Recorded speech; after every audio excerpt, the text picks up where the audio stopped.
முன்னாடி எல்லாம் மோகினி பேய பார்த்தாவே எல்லாம் அழகு வச்சுட்டு ஓடுவானுங்க. என்ன இருட்டு, நம்ம கொஞ்சம் தைரியமான ஆளா இருக்கனால சரியா போச்சு. இப்ப என்னன்னு தெரியல, மோகினி பேய தேடி. Hello friends, welcome to media pix. இன்னைக்கு வந்து பாத்தீங்கன்னா ஒரு 2 நாளா நம்ம நாட்டுக்குள்ள தமிழ்நாட்டுக்குள்ள வேற லெவலில் ஒரு கதை.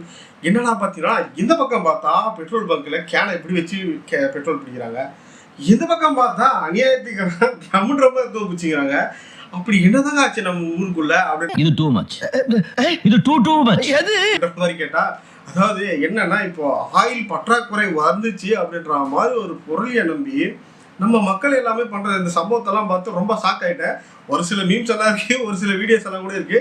அது உங்களுக்காக நான் தேடி கண்டுபிடிச்சு எடுத்து வந்திருக்கேன். அதெல்லாம் பார்த்து நம்ம என்ஜாய் பண்ணலாம். அதுக்கு முன்னாடி யாரும் நம்ம சேனல் சப்ஸ்கிரைப் பண்ணல, மறக்காம நம்ம சேனல் சப்ஸ்கிரைப் பண்ணுங்க. அப்படி இந்த வீடியோ லைக் போட்டுருக்க. அப்ப கொஞ்சம் பேருக்கு சேர மக்களே மறக்காம லைக் போட்டுருங்க. இப்போ வீடியோக்குள்ள போயிடலாம். ஃபர்ஸ்ட் மீம்ஸ் வேற லெவலு. என்னன்னா இப்போ சிலிண்டர் கிடைக்கல, அதை வச்சு ஒரு மீம்ஸ் போட்டிருக்காங்க. என்னன்னா சிலிண்டர் தட்டுப்பாடு உணவுகள்ல மூடல, அவன் இப்போ இல்லாமல் தொட்டு நிறைய ஹோட்டலில் வந்து க்ளோஸ் பண்ணிக்கிறாங்க.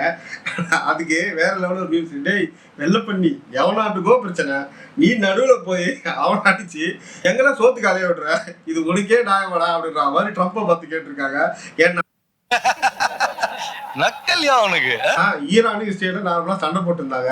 அதை அப்படியே விட்டுருந்தா கூட அவங்க 2 பேரும் கூட வாரி கொஞ்சம் சீக்கிரமா முடிஞ்சிருக்கும். இந்த அமெரிக்காக்காரன் உள்ள போய், அதாவது முக்கியமா ட்ரம்ப் உள்ள போயிட்டு சண்டை வந்து நான் உங்களுக்கு சப்போர்ட் பண்றேன் அப்படின்னு சொல்லிட்டு இஸ்ரேலுக்கு சப்போர்ட் பண்ணி இப்போ ஈரானு கூட சண்டை போட்டு அந்த சண்டையை பெருசாக்கி விட்டான். ஆமா, பெருசாக்கி விட்டதே இல்லாம நடுவில் வந்து அந்த சைட் ஆஃப் ஹார்பர்ஸ் இருக்குல்ல, அந்த இடத்த பிளாக் பண்ற அளவுக்கு வச்சிட்டான்.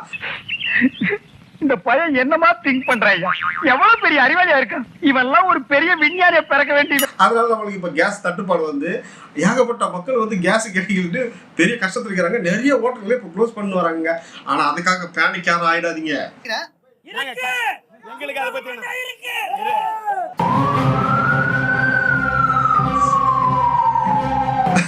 அதாவது இப்ப இருக்க சூழ்நிலை பாத்தீங்கன்னா இதுதான் உண்மை அப்படின்னு கூட சொல்லலாம். ஏன்னா முன்னாடி வந்து இந்த கோல்டு தங்கம் அதெல்லாம் வந்து கொள்ளையடிச்சிட்டாங்க. ஆனா இப்ப இருக்க சூழ்நிலை சிலிண்டர் கொள்ளையடிச்சாதான் திருடனுக்கு வந்து கட்டுப்படி ஆகுங்க. ஏன்னா அதுதான் இப்போ காஸ்ட்லியான பொருள்.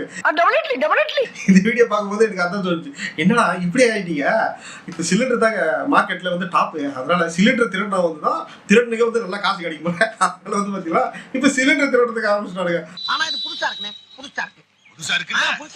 அதனால உங்க வீட்டுல எதை நீங்க பாதுகாப்பா வச்சுக்கீங்களே இல்லையோ, சிலிண்டரை பாதுகாப்பா வச்சுக்கோங்க அப்படின்னு சொல்லி என் மனசு நானே தேத்திக்கிறேன். என்னத்தை செய்ய பாருங்க, வண்டி செத்தினே வருது. அதாவது போலீஸ் வண்டியா அவங்களை தெத்தினே வருது. தலையில ஒண்ணு கையில 2 எடுத்துட்டு எஸ்கேப் ஆயிடுக்கிறாங்க திருட்டு பசங்க. அடுத்து வேற லெவல். இந்த சம்பவத்தை பார்த்த உடனே நான் ஷாக் ஆயிட்டேங்க. என்னன்னா பெட்ரோல் பிடிக்கிறதுக்கு மிஞ்சி போனா நம்ம 1 லிட்டர் கேன்ல போய் பெட்ரோல் பிடிப்போம்.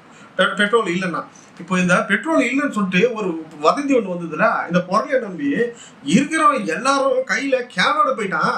அதாவது என்னன்னா வண்டி வச்சுக்கிற கேன் வாங்குறானோ இல்லையோ, வண்டி வச்சில்லாத கூட இப்போ கேன் வாங்கிட்டு போய் பெட்ரோல் வாங்குறான்னு நினைக்கிறேன். ஏன்னா ஏகப்பட்ட பேர் கேனோட போயிட்டு பெட்ரோல் பங்க்ல பெட்ரோல் அப்படி கேனா வாங்கிக்கிறாங்க. மனுஷனாடா நீங்க எல்லாம். கேனா வாங்கினா பரவாயில்ல, ஏதோ சின்ன கேனு ஏதோ 1 லிட்டர் 1 லிட்டர்னா பரவாயில்லைங்க. நம்ம தண்ணி குடிக்கிட்டு வச்சிருப்போம்ல 25 லிட்டர் கேனு, அதை திரும்ப அதில் வர குச்சி எடுத்துட்டு வரானுங்க. என்னங்க எனக்கு ஒண்ணுமே புரியல. அதுதானப்பா எனக்கும் புரியல. அது பரவாயில்ல, ஏதோ ஓரளவுக்கு அப்படின்னு கூட. ஆனால் அது தப்பு தான். ஆனா இன்னொரு சம்பவத்தை பண்ணி வச்சிருக்காங்க. என்ன ஒரு லிமிட்டை தாண்டி ட்ரம் எடுத்து போயிட்டு என்னடா இது எடுத்துட்டு வந்திருக்கீங்க. எனக்கு ஒரு மாதிரியாட்டா இருக்கும். சரி அவன் என்ன சொல்றான் கேப்போம். ஏன்னா கம்மியா பிடிச்ச பெட்ரோலை எங்க தட்டுப்பாடு வந்துட்டு போதுட்டு ரொம்ப பிடிக்கிறதுக்கு ஆரம்பிச்சிட்டாங்க. இப்ப இப்படி ரொம்ப பிடிச்சா கண்டிப்பா தட்டுப்பாடு வருங்க. ஏன்னா நம்ம நார்மலா வந்து பாத்தீங்கன்னா இருக்கிற வண்டிக்கு இவ்வளவு ஃபியூவல் அப்படின்னு சொல்லிட்டு எல்லாருக்கும் சப்ளை ஆயிடுங்குது. எல்லாரும் அப்படிதான் வாங்கி பெட்ரோல் வந்து சேவ் பண்ணி வச்சிருப்பாங்க பெட்ரோல் பங்க்ல. திடீர்னு ட்ரம்மா எடுத்துட்டு போய் பிடிச்சா தட்டுப்பாடு வரதானே செய்யும்.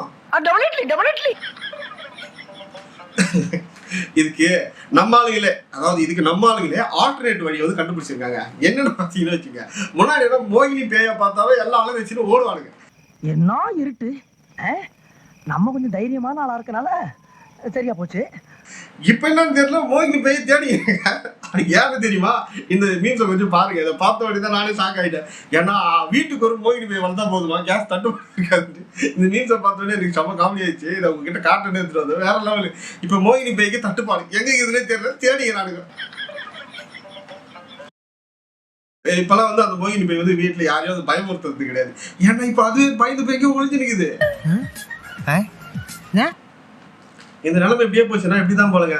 கேஸ் இல்லைன்னா அடுத்து மெய் ஊற்றி கொளுத்தி தான் நம்ம இதை சமைச்சு சாப்பிடணும் போல. இதை பார்க்கறதுக்கு கொஞ்சம் என்னடா இப்படி இறங்கிட்டீங்க அப்படின்ற மாதிரி நம்மளுக்கு தோணுது.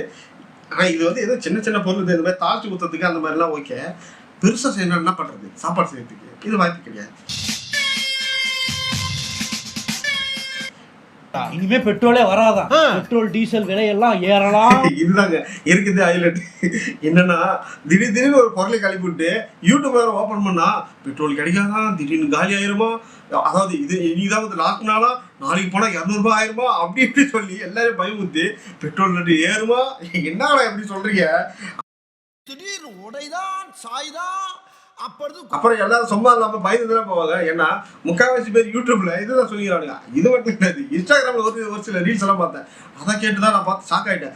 என்னன்னா கூடி சீக்கிரத்துல வந்து மளிகை பொருள்லாம் ரேட்டு ஏறிடும், நீங்க என்ன பண்றீங்க, ஓடி போய் மளிகை சாமான கிடுக்கிடுன்னு வாங்கி வந்து வச்சிருங்க அப்படின்னு சொல்றாங்க. அடியே இன்ஃபுளுசர்களா, உங்களை நம்பி மக்கள் எல்லாரும் இந்த மாதிரி வாங்கி வச்சுதான் என்னடா வருது? இந்த பெட்ரோல் கேஸ் தட்டுப்பாட்டுனால எந்த அளவுக்கு வந்து மக்கள் இறங்கிட்டாங்கன்னா ஹோட்டல் நடத்துறவங்க இப்ப பில்லுல கேஸுக்கு வந்து ரேட்டு போட்டு கொடுத்துருக்காங்க. என்னடி சொல்றேன், நீ என்ன சொல்ற?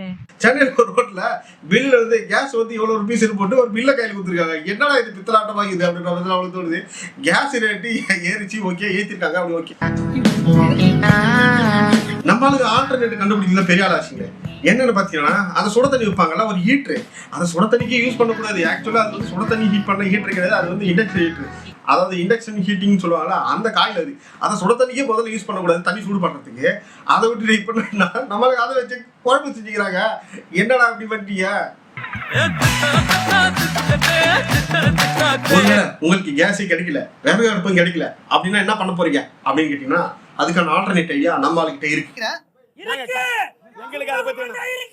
என்னன்னு பாத்தீங்கன்னா உங்க வீட்டுல இஸ்திரி பொட்டின்னு ஒண்ணு இருக்குல்ல, அதாவது அயன் பாக்ஸ், அதை அப்படியே குப்பரை படுக்க வச்சு அது மேல வச்சு நம்ம சமைச்சுக்குப்போம். அதை தாங்க பண்ணிக்கிறாங்க. ஏங்க எப்படி இறங்கிட்டாங்கன்னு எனக்கு ஒன்றும் புரியல. சரி ஓகே, இண்டக்ஷன் ஸ்டவ் கூட இப்போ நிறைய வித்துன்னு தான் இருக்கு, அதை வாங்கி யூஸ் பண்ணலாமேன்னு கேட்டா அப்போ கரண்ட் பில் யாருக்கிட்டோங்க கவர்மெண்ட் ஃப்ரீயா தருமான்னு. நம்ம எல்லாருமே வந்து கேஸ் ஸ்டவ் யூஸ் பண்ணி பழகிட்டுங்க. திடீர்னு அடுப்பு வந்து விறகு அடுப்பு வச்சு யூஸ் பண்ண சொன்னா எப்படி? கேஸ்ல தான் நாங்கள் சமைச்சிருக்கோம், கேஸ் எல்லாம் வந்து சாப்பாடெல்லாம் செஞ்சிருக்கோம். அதானே உலக வழக்கம். திடீர்னு வந்து விறகு வச்சு செய்யணும்னு சொன்னா எப்படி கேஸ் செய்ய முடியும்? சரி ஓகே, விறகு எடுத்து கேஸ் கீழே வச்சிரும் அப்படின்னு சொல்லிட்டு விறகு எடுத்து கேஸ் கீழே போட்டு கேஸ் வேற பற்ற வைக்கிறாங்க. என்ன நம்ம ஐடியாலாம் வேற லெவலுங்க. அதாவது நம்ம யோசிக்கிற மாதிரி யாராலும் யோசிக்க முடியாது. வேற லெவலில் தரமான சம்பவத்தெல்லாம் பண்றாங்க மக்கள். வந்து லாஸ்ட் தரமான சம்பவம் என்னன்னா, இந்த வார் எப்போ முடியும் நம்மளுக்கு தெரியாது. ஸோ வார் முடியும் வரை நம்மளுக்கு கேஸ் பிரச்சனையே வரக்கூடாது. அதுக்கு என்ன ஐடியா பண்ணலான்னு பார்த்தீங்கன்னா, சின்ன சின்னதாக வச்சு அடுப்பு பற்ற வச்சுதான் எண்ணிக்க முடியும். பெருசாச்சு சொல்லிட்டு நம்மளால எவ்வளோ பேர் கட்டத்தை சொல்லிக்கிறாங்க. வாரம் முடிஞ்சே கூட இது முடியாது போல, அவ்வளோ பெருசாக இருக்குது. ஓகே ஃப்ரெண்ட்ஸ், இந்த வீடியோ பார்த்து எத்தனை பேர் சந்தோஷப்பட்டீங்க மறக்காம லைக் அண்ட் கமெண்ட் பண்ணுங்க. அடுத்த ஒரு சூப்பர் வீடியோ உங்களுக்கு பார்க்குறேன். பாய் பாய்.